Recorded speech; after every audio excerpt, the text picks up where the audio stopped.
Financial Argument. Follow us on YouTube. This is the Doc and Eric Dubin with the SD Weekly Metals and Markets Wrap. Joining us once again is our good friend up in the high hills of Denver, Dave Kranzler. It's great to have you back, Dave. Do you mean high as in the legal marijuana sense, or high as in a mile above sea level? Oh, both. I meant a mile above sea level, but we'll let you take that however you interpret, Dave. I'm doing. We know great. what you're doing after the podcast. I'm doing great. Thanks for asking. Thanks for having me on again. All right. Well, it's been quite the week of action for gold and silver this week. Looks like they've been skiing in some of those Denver mountains. Gold made a big move Thursday. We broke through 1,300. Made about a $15 or $18 move through 1,300 up to about 1,318, and then the hammer was dropped early in morning New York time, basically right after the COMEX opened, and gold was knocked down. I think the lows were about 1278, 1279. Silver was knocked from about 1780 all the way down to right around 1710. And what was interesting is the bankers painted an outside reversal day on gold, really the same day that a new higher high was placed. So, and for those who aren't really familiar, anyone looking at technical analysis would have been waiting for confirmation of a higher high in gold to get back in the train for confirmation that we are in a new bull market. So on the same day that gold placed a new higher high, the bankers smashed it to paint the charts for a outside reversal day to the downside. But all that said, 24 hours later, gold is right back knocking on the door of 1,300 again as we trade in the access market here on Friday, $12.99 as we speak here. So what's your take on everything we've seen over the last 24 to 36 hours, Dave? Well, first of all, I've got gold. It's the front month COMEX contract, which I think it might be August now. So I think it's the August contract. I've got it at 1301. I think my personal view is right now is that, since probably the end of February, we've had all of the open interest commitment of trader jockeys telling us that, gold was going to have a huge washout coming, right? I mean, some guys were looking for sub 1,100 gold, and they got it slightly below 1,200 a couple weeks ago, and then it snapped right back. And then we saw what happened yesterday. As you pointed out, it was a outside reversal day to the downside. The flip side of that is my fund partner is a big technical analysis guy, and for probably at least the last 10 or 11 years, every time there's an outside reversal day to the upside, he gets really excited. And I just say, Don, these are highly manipulated markets. These technical analysis indicators pretty much don't work.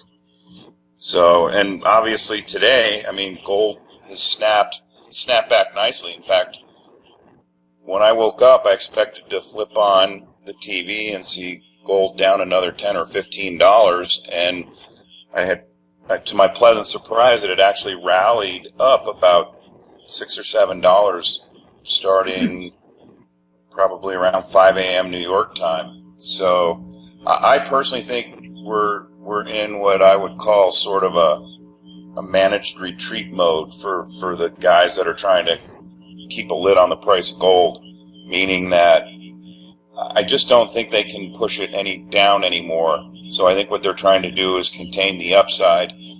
And 1,300 is a fairly big. The round numbers are always struggles to get through. And 1,300, they've made it clear that they're going to make it a struggle to get through it. But I think I wouldn't be surprised to see it get through it within the next 2 or 3 weeks and hold and then start attacking 1,400. So, and certainly the Brexit situation aside, all of the fundamental factors that drive the price of gold and silver just keep getting stronger. Brexit is almost like an icing on the cake. Yesterday, reaction as people were pricing in more odds of Brexit failing, Remain being the vote on the 23rd next week, was a contributing factor to the downward spike that we saw. But in reality, the move that we've seen in June has been going on concomitant with this whole Brexit build-up of momentum, as the polls in the last 10 some odd days have been reflecting an increasing momentum towards the possibility of an actual Brexit. That's been kind of just, icing on the cake, an extra impetus for further bullion prices advancing. And in reality, in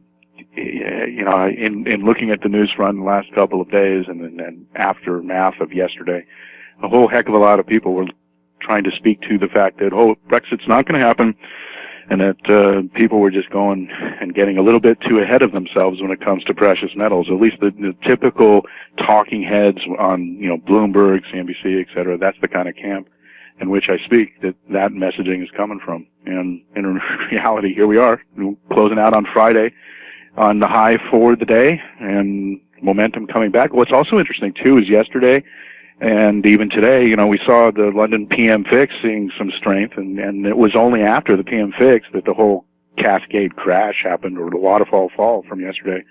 And that suggests that even though, the London market is largely paper, but it is a little bit more of a physical market with some offtake, and it suggests that there may be some accumulation going on out of the LBMA on a stepped-up basis. That is, in fact, something that's going to give the cartel some indigestion. So that isn't technical analysis per se, but you can see footprints in the patterns of when price changes have happened in relation to what events are going on in the course of this week that suggests that there's an underlying interest that remains for further accumulation, and it includes physical buying, which is a really important thing to see, because we've seen a lot of accumulation in the ETFs and, the speculators on the COMEX going long on paper, and that's a good thing. It's supportive and whatnot, but we also need to see a lot more physical accumulation as well, too. So, Brexit's going to be interesting. I think that we're probably not going to see a successful Brexit vote on the 23rd, and the murder of the MP yesterday is going to help the Remain camp on balance. Pretty fishy execution of that unfortunate soul. And she was a pro-Remain MP in the UK Parliament. Yeah, so let's go there for a moment. I know that as we were chatting before the show, Eric and Dave, you guys both seem to feel pretty strongly that the evidence, I shouldn't say the evidence, the coincidence of the timing and the method that it was carried out seemed to indicate a covert op. Yeah, I mean, it has elements that fit a pattern of the lone nut wacko doing something. It's like the John Hinckley shooting Reagan kind of model. And within time, maybe we'll be able to ferret out more information that actually points towards something more nefarious than just some wacko. At this stage, I've looked pretty closely at this and haven't seen anything that I can put my finger on that makes that case a little bit stronger and moves us in that direction. But there's elements here that fit a pattern of a classic operation like that. And the timing is very suspect as well, too. And frankly, it's important to ask these kind of questions. And the fact that the establishment and mainstream media always admonish people for even entertaining these thoughts is suspect in and of itself. I mean, this is a very fishy kind of thing that needs to be looked into. And I'm certainly going to be looking into it as the days and weeks move forward. Here's the problem, I think, is you try to look into it, you're not going to find anything. Yeah, I mean, that pattern goes back to 9/11. The bipartisan congressional committee that was established to investigate 9/11, when they were finished, they issued a report that said, we got stonewalled everywhere we tried to probe beyond the surface of what happened. And the only conclusion we can draw is that it didn't happen the way the government is telling us it happened, So I don't think, first of all, I don't think, the modern day, I don't think there is any modern day equivalent of Woodward and Bernstein. And even if there were, I think they would get stonewalled if they really tried to dig into this. Woodward and Bernstein and the whole Watergate affair that they covered was actually a covert op in and of itself, and that's I subject hear for you. I'm another just day. throwing it out there because it means something to people in terms of. Yeah. I agree.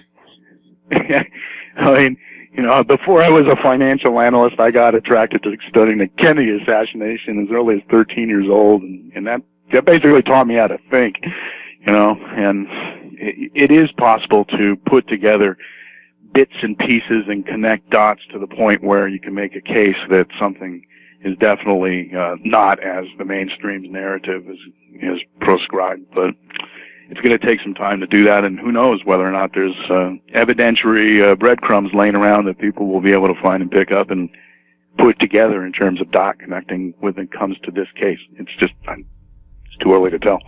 It's barely been 24 hours. But it is fishy, and the timing is certainly beneficial to the Remain camp. Getting back to gold a little bit in the trading action this week. In the bull market to date, we've had several occasions where big resistance levels.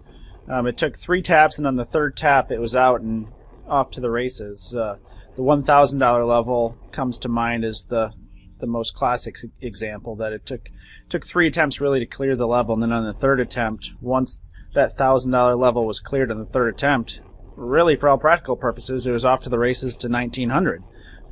Didn't really pause meaningfully until then.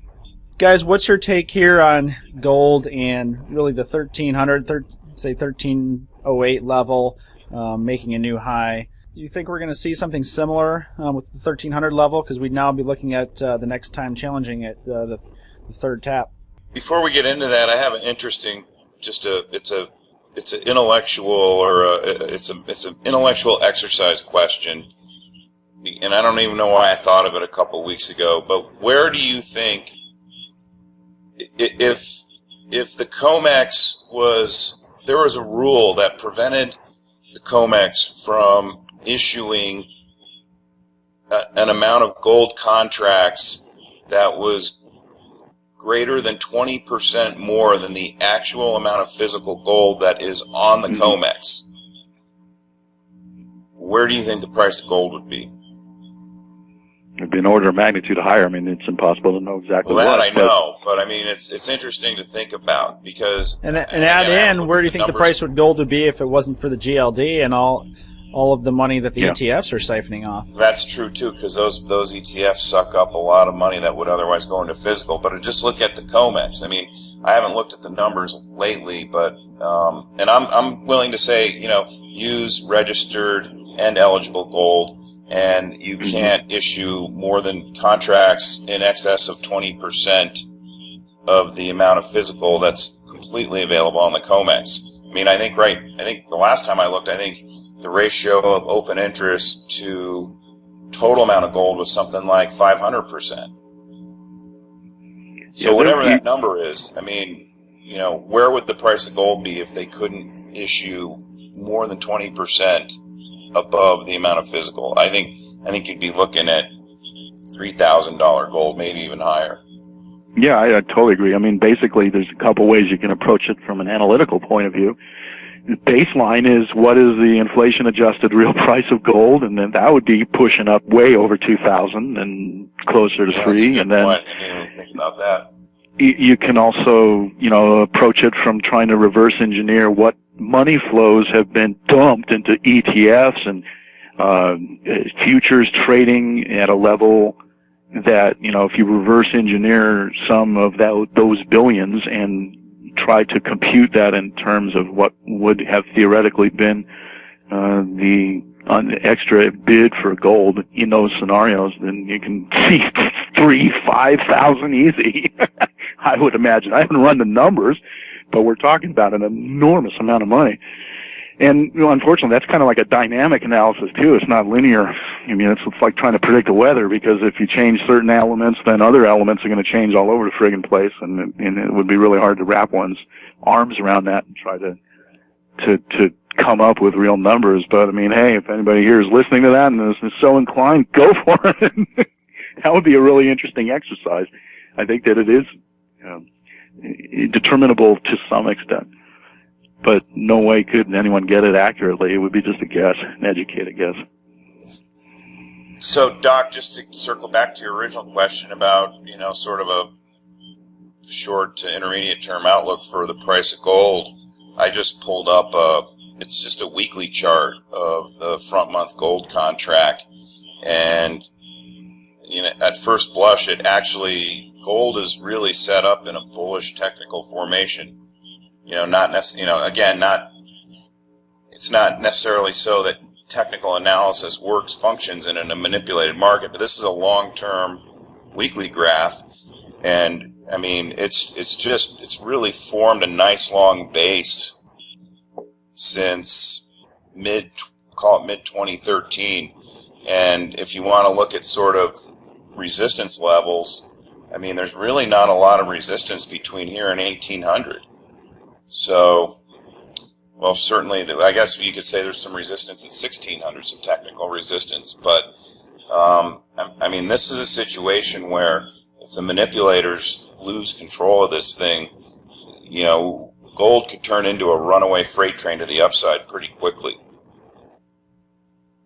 So, and there's actually, as I look at it, there's a downtrend line that you could kind of draw that starts in mid 2013, and the price of gold broke above that early this year.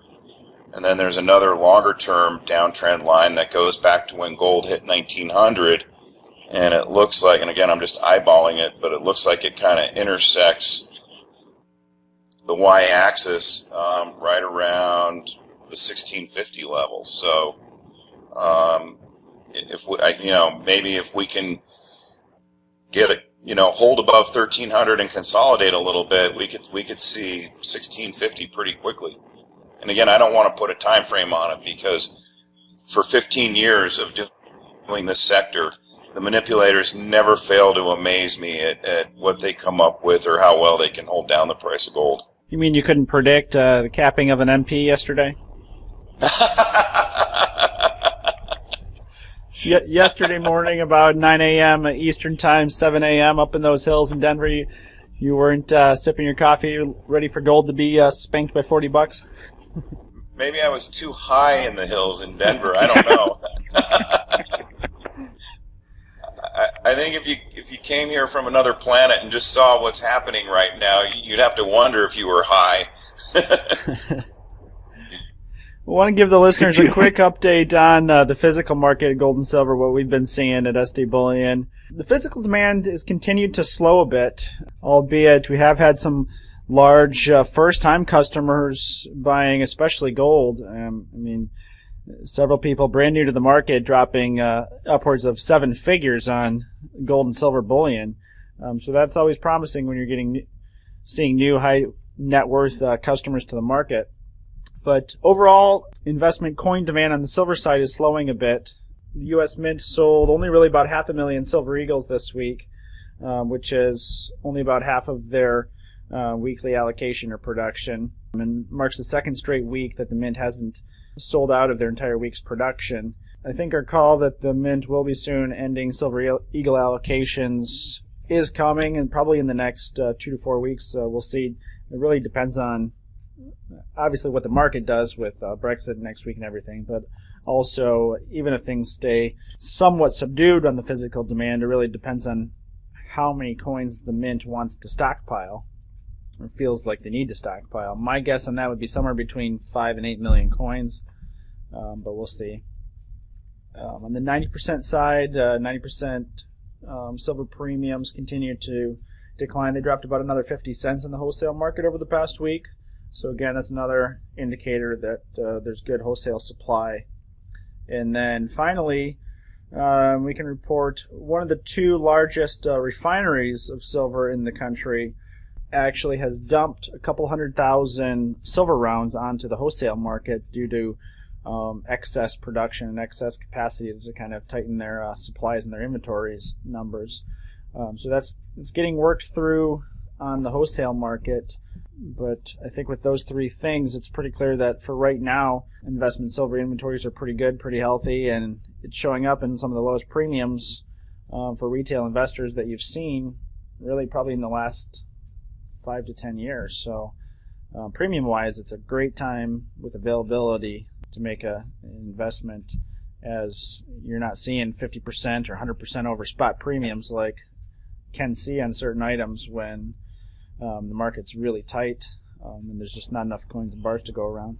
What do you think, what would you make of that as far as the market intelligence value of it, given that we're seeing silver, with all of the capping all aside, we still see silver in an uptrend, and presumably there's more supply coming to the market because of these actions, and they're somewhat contradictory, and I'm wondering what you think of it. Yeah, I mean, the gold and silver market right now, it's so small in the country and it's so cyclical that, I mean, it can change in a dime overnight like we saw last year. But I mean, the last month or so, demand has decreased from what it was probably Q1 and early part of Q2. So I think it's healthy and it's a good thing to get all the supplies and inventories back up. If you're a retail investor, I mean, you don't want to buy when there's a shortage. You want to buy when there's plenty of coins and you're not paying an exorbitant premium. And it's one of the things too that might be interesting, and I'd love both of your guys' thoughts on this.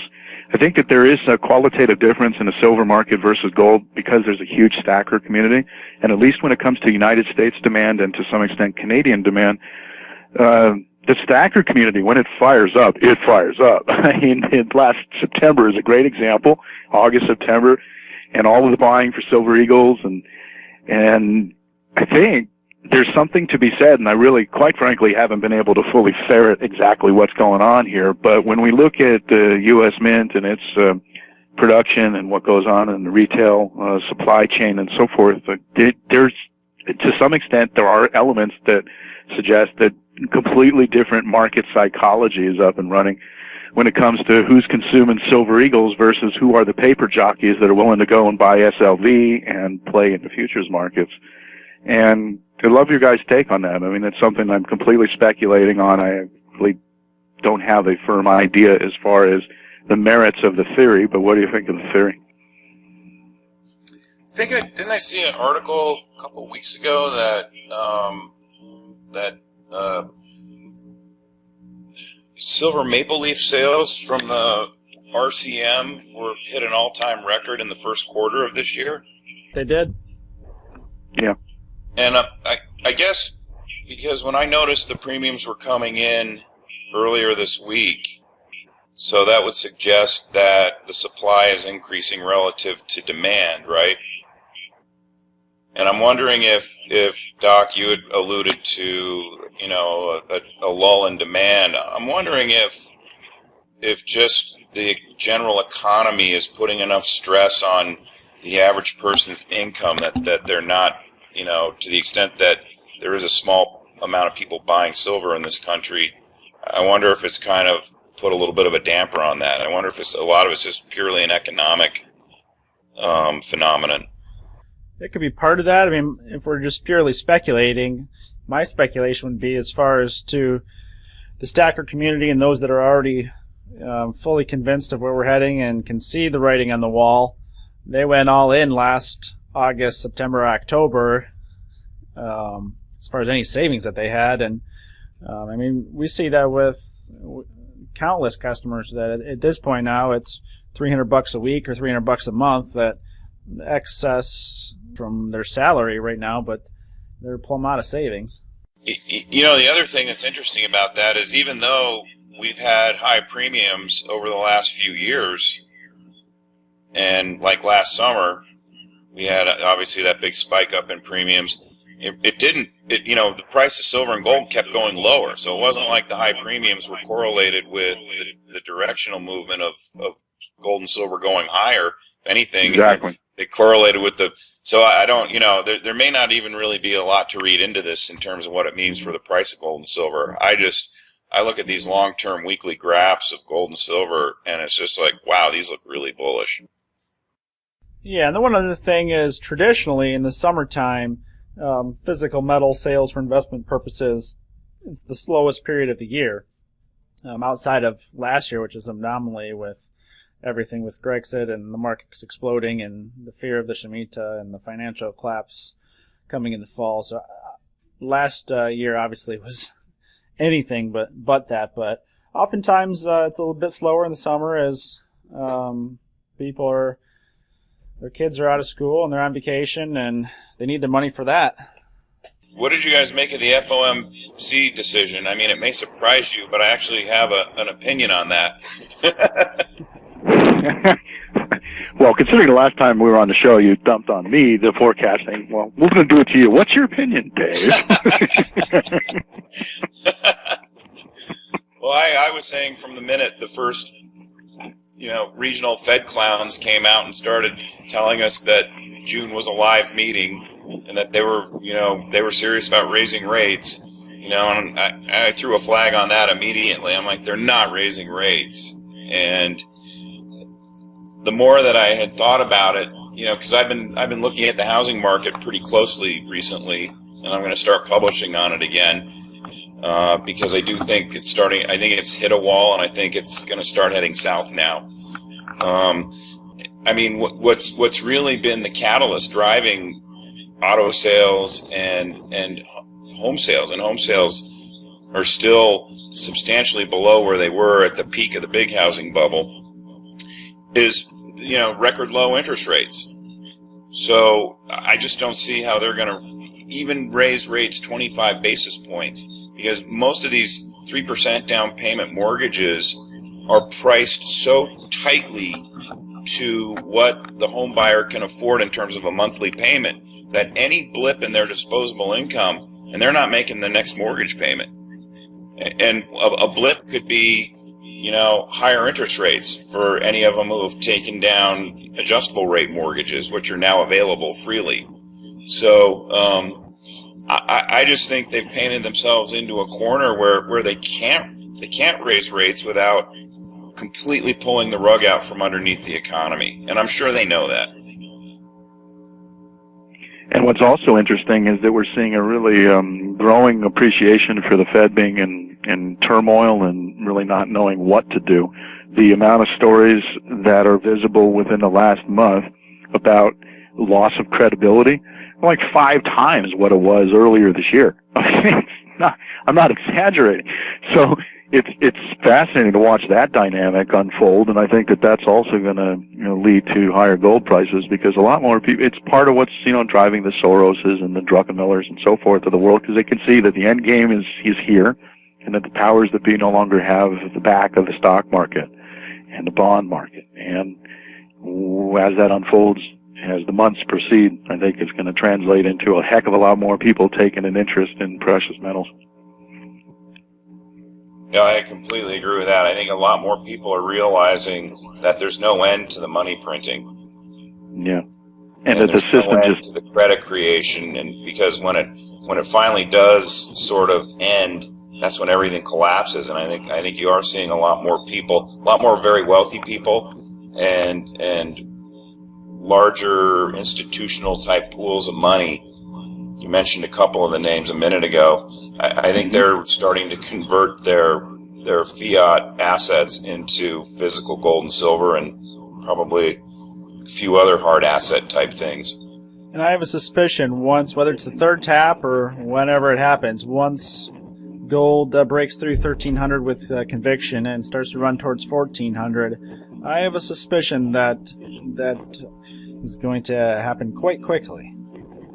Oh yeah, and I mean, I think that'll happen before the end of July, frankly, because the setup is here, and a lot of people are still in disbelief, and by the end of this year, I think targeting 1,500 is going to be pretty easy to do, like we're talking about on the last show that we were doing, Dave. So it'll be fun to see how this momentum translates into higher prices as more and more people come into the marketplace. I mean, right, and the negative interest rates are like a flashing neon sign to big Wall Street and City of London money, the conventional finance world. I mean, it's like something that they can't ignore. And when the German bond slips into negative interest rate territory, it's got to send shivers down the spines of people throughout Europe managing money. especially since the Western Central Bank, well, really the global central bank policy has been to try and create inflation. Well, the only inflation they've created is in anything that's fueled by credit. We've been going through credit creation since the latter part of 2008, and now we have bond yields that are lower than the 2008-2009 crisis crash. I mean, what more needs to be said? The system is broken, and more and more people are recognizing that, and it's so broken, and the bond yields going into negative territory, being the flashing neon sign that they are, it cannot be hidden. And that really is, I think, the capper that further undermines the perception of credibility in central bankers. And that's going to really give a huge boon to precious metals over the course of the remainder of this year. I think it's really going to be, by when we can look back in January of this next year, I think that is going to be the number one catalyst that a lot of people will be pointing towards, is just the decline in the economic situation, deterioration of confidence in central bankers, and recognition that the system is broken. I agree. All right, well, Dave, we'll let you back into those hills, let you retreat into the hills for the rest of the weekend. Maybe I'll try and get as high as possible this weekend into the hills. Well, hopefully shortly here it'll be gold and silver that'll be taking us high into the hills. We've been waiting a while. It's about time. All right, so we'll wrap the show on a light note there this week. So for the Doc, Eric Dubin, and our good friend Dave Kranzler, thanks for tuning into this week's SD Weekly Metals and Markets.